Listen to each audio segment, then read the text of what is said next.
다음은 경제 용어나 경제 상식을 보다 알기 쉽고 재미있게 풀어보는 시간이죠. 네, 경제 아는 만큼 보인다 화면으로 준비했습니다. 함께 보시죠.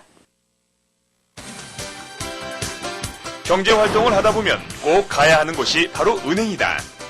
대다수의 사람들은 은행이라는 금융기관 자체를 무엇보다 안전한 경제수단으로 여기고 있다. 하지만 지난 금융위기를 시작으로 많은 부실 금융기관이 도산하기 시작했고 이것을 계기로 무조건 은행을 믿기에는 위험이 뒤따를 수도 있다는 사실을 알게 되었다. 그렇다면 과연 우리는 어떤 기준으로 은행이 건전하고 안정적인지를 판단할 수 있을까? 이 같은 의문을 해결하고자 마련한 것이 바로 BIS 자기자본 비율이다.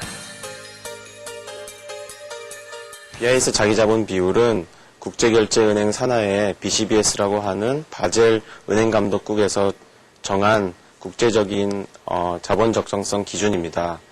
이것은 1974년에 독일 에르스타트 은행이 파산하면서 전 세계에 혼란을 일으켰고 그런 혼란이 다시 생기지 않도록 은행들이 건전성을 유지하기 위해서 개발한 지표이고요. 중앙은행들의 중앙은행으로 불리는 국제결제은행은 각국 중앙은행들 사이에 조정을 맡는 국제협력기관이다. 그 일환으로 국제적 업무에 참여하는 은행들의 건전성과 안정성이 중요하다는 판단을 하게 되었고 1988년 국제적 기준의 BIS 자기자본 비율이라는 국제규제 기준을 고안해낸 것이다. BIS 자기자본 비율은 위험 가중치가 낮은 자산일수록 또는 자기자본이 충실할수록 높게 나타나는데 일반 공식에 따라 산출된 이 BIS 자기자본 비율이 8%보다 커야 위기 상황에 대처할 수 있다는 것이다. 평가 기준은 우선 위험가중자산 대비 자기자본의 비율이 8%를 넘는 것입니다. 그리고 나서 위험가중자산 대비 기본자본의 비율이 4%를 넘어야 하고 위험가중자산 대비 보통주자본의 비율이 2%를 넘어야 합니다. 감독당국에서는 은행의 자기자본 비율이 10%를 넘는 경우에 우량은행으로 평가를 하고요. 8% 미만일 경우에는 조치를 취하게 됩니다. 그래서 6%와 8% 사이인 경우에는 개선 권고를 하게 되고요. 2%와 6% 사이인 경우에는 구체적으로 무엇을 개선해야 되는지에 대해서 요구를 하게 됩니다.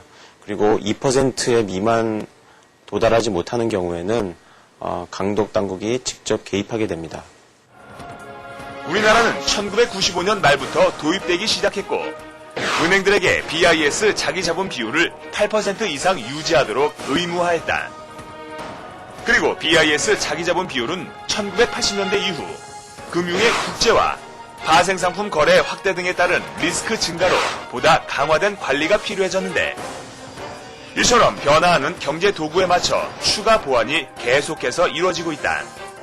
네, 글로벌 금융위기를 토대로 얻은 교훈을 바탕으로 하여 자본 적정성 기준을 강화하였고 유동성 규제를 새로 도입했습니다.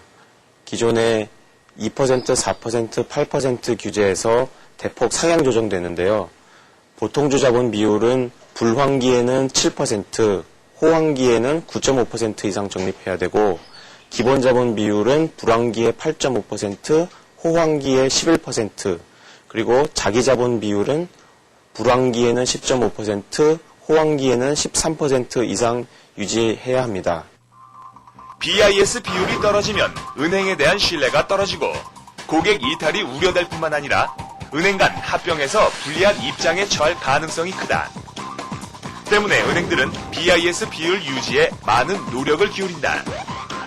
그런데 이 BIS 비율을 높이려면 공식에서 보이는 것처럼 위험 자산을 줄이거나 자기 자본을 늘려야 한다.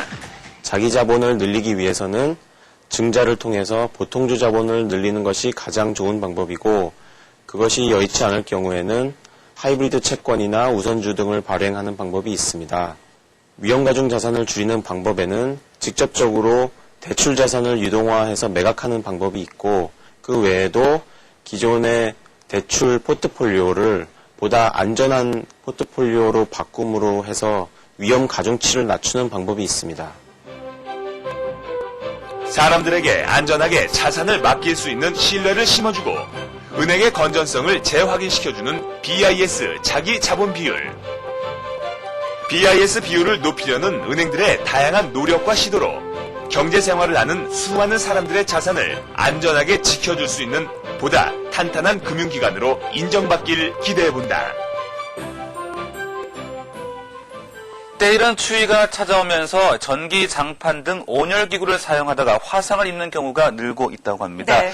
보통 화상이라고 하면은 고온에서만 입는 것이 아닌가 생각하기 쉬우실 텐데요. 하지만 전기 장판의 경우 40도 정도의 저온이라고 할지라도 장시간 방치가 되면 피부 속에서 저온 화상을 입을 수도 있으니까 주의하셔야 되겠습니다. 네, 이 저온 화상을 입었을 경우에는 처음에는 고통을 느끼지 못하고 혈액순환이 안 돼서 좀 창백해 보이는 정도지만 이것이 오래 지속됐을 경우에는 피부 속의 신경세포가 죽어서 자칫 감각을 잘 느끼지 못하는 경우에 이를 수 있다고 합니다.